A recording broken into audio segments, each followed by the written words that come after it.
Qatar के दारुल हुकूमत में 10 और 11 दिसंबर को दोहा ग्लोबल फोरम का एहतमाम किया गया। ये एनुअल इवेंट है और हर साल ये इसका इनेकाद किया जाता है और इस साल इसका 21st एडिशन था। इस दोहा ग्लोबल फोरम के अंदर दुनिया को जो इस वक्त दरपेश चैलेंजेस हैं वो दुनिया में कहीं भी तनाज़ात हों, फाइनेंशियल इश्यूज़ हों, उसके साथ साथ अब जबकि ये आर्टिफिशियल इंटेलिजेंस का जो मामला है, ये वाले मामलात हों, इन तमाम मौज़ूआत पर खुलकर डिबेट हुई। पूरी दुनिया से एक्सपर्ट्स ने शिरकत की, heads of governments, heads of states और मीडिया, पूरी दुनिया से लोग यहाँ पर 2 दिन इकट्ठे हुए और इन तमाम मौज़ूआत के ऊपर उन्होंने डिस्कशन की। लेकिन जो सबसे अहम इशू जो डोमिनेट किया जिसने, वो गज़ा की इस वक्त सिचुएशन थी, क्योंकि 7 अक्टूबर हमास के हमले के बाद जो इसराइल की तरफ से मुसलसल बमबारी जारी है गज़ा के अंदर, वो डोमिनेट किया उसने। और इत्तेफाक राय था, कंसेंसस था, जो भी लोग यहाँ पर आए कि दुनिया का जो भी निज़ाम है, वो यूनाइटेड नेशंस हो, वो यूएन सिक्योरिटी काउंसिल हो, वो बुरी तरह नाकाम हुए हैं। जिस तरीके से इज़राइल बमबारी कर रहा है और जिस तरीके से दुनिया नाकाम हुई है कि इस मसले को हल करने के हवाले से। जो ओपनिंग सेरेमनी थी उसमें यूएन सेक्रेटरी जनरल ने शिरकत की, कतर के प्राइम मिनिस्टर वहाँ पे मौजूद थे, फ़लस्तीन के प्राइम मिनिस्टर भी वहाँ पे मौजूद थे और यूएन सेक्रेटरी जनरल ने ख़ुद पब्लिकली ये एडमिट किया कि जो यूएन है उसका जो सिस्टम है वो बिल्कुल पैरालाइज हो गया है, क्योंकि वो नाकाम रहे हैं। और क्योंकि हमें ये नहीं भूलना चाहिए कि यूएन सेक्रेटरी जनरल ने हाल ही में उन्होंने यूएन का चार्टर जो है आर्टिकल 99 इन्वोक किया था, ताकि दुनिया की तवज्जो और ख़ास करके जो ताकतवर ममालिक हैं और यूएन सिक्योरिटी काउंसिल में जो 5 परमानेंट मेंबर्स हैं, उनकी तवज्जो इस तरफ दिलाई जा सके कि जो गज़ा की सिचुएशन है वो आउट ऑफ कंट्रोल हो रही है और इंटरनेशनल पीस के लिए वो ख़तरा है। और इस तनाजुर में उन्होंने एडमिट किया कि यूएन सिक्योरिटी काउंसिल और बैनुल-अक़वामी इदारे अपनी जो ज़िम्मेदारी है वो निभाने में नाकाम रहे हैं। लेकिन सबसे इम्पोर्टेंट बात, जो फ़लस्तीन के प्राइम मिनिस्टर थे, उन्होंने कहा कि इसराइल जो है वो वॉर क्राइम्स कमिट कर रहा है। की सिचुएशन के अलावा और भी बहुत से दूसरे मौज़ूआत थे जिस पर डिस्कशन हुई। अफ़गानिस्तान के ऊपर भी बातचीत हुई, ख़ास करके जब से अफ़गान तालिबान दोबारा इक़्तिदार में आए हैं, वहाँ पर जो ख़वातीन के हकूक़ हैं, ख़वातीन की एजुकेशन के हवाले से वो भी डिस्कशन हुई। और इसी तरह से चीन और अमेरिका के दरमियान जो बढ़ती राइवलरी है, आई थिंक वो एक बहुत बड़ा चैलेंज है, ना सिर्फ दुनिया के लिए बल्कि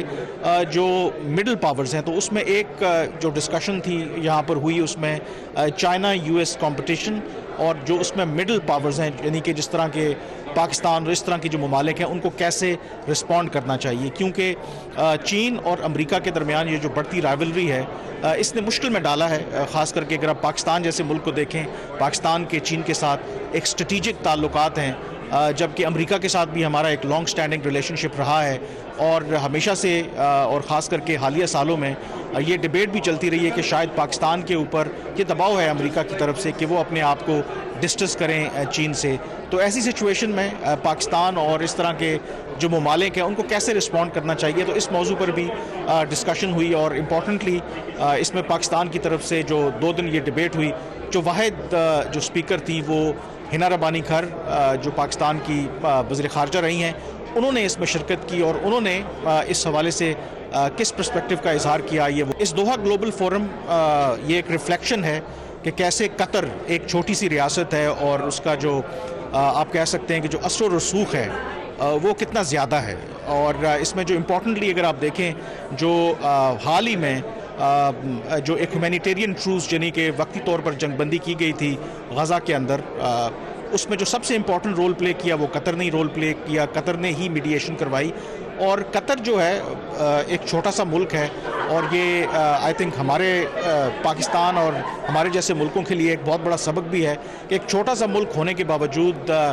जो उनका इंटरनेशनल क्लाउड है वो अनबिलीवेबल है। और इसका आगाज़ जो है कतर ने, अगर आप देखेंगे 2000 के बाद इन्होंने किया, ये पहला मौका नहीं है कि वो मिडल ईस्ट के अंदर एज अ मीडिएटर के तौर पर रोल प्ले कर रहे हैं। 2008 में हमने देखा कि कैसे उन्होंने लेबनान के जो राइवल पॉलिटिकल ग्रुप्स थे उनके दरमियान मफाहमत करवाई और सिविल वॉर को प्रिवेंट किया, और जिसकी वजह से वहाँ पर सदारती इंतखाबात हुए। फिर 2007 से लेकर 2010 तक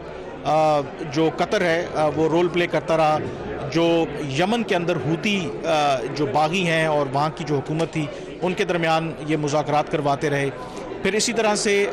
जो गज़ा और वेस्ट बैंक के अंदर जो इनकी इंटरनल जो कॉन्फ्लिक्ट जो राइवलरी थी, यानी कि गज़ा में आपको पता है कि हमास रूल करती है, वेस्ट बैंक के अंदर पैलेस्टीनियन अथॉरिटी है, इनके दरमियान भी इन्होंने मफाहमत करवाने की कोशिश की। एंड देन इम्पॉर्टेंटली हम कैसे भूल सकते हैं कि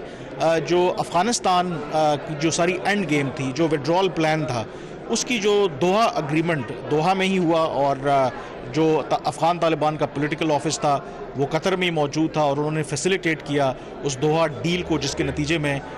20 साल से ज़ायद रहने के बाद जो गैर मुल्की अफवाज थी उनका विड्रॉल हुआ अफ़गानिस्तान से। तो कतर जो है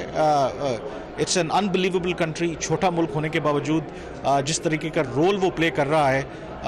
वो आई थिंक इट्स अमेजिंग। और इसका जो इजहार है किसने किया है, क्योंकि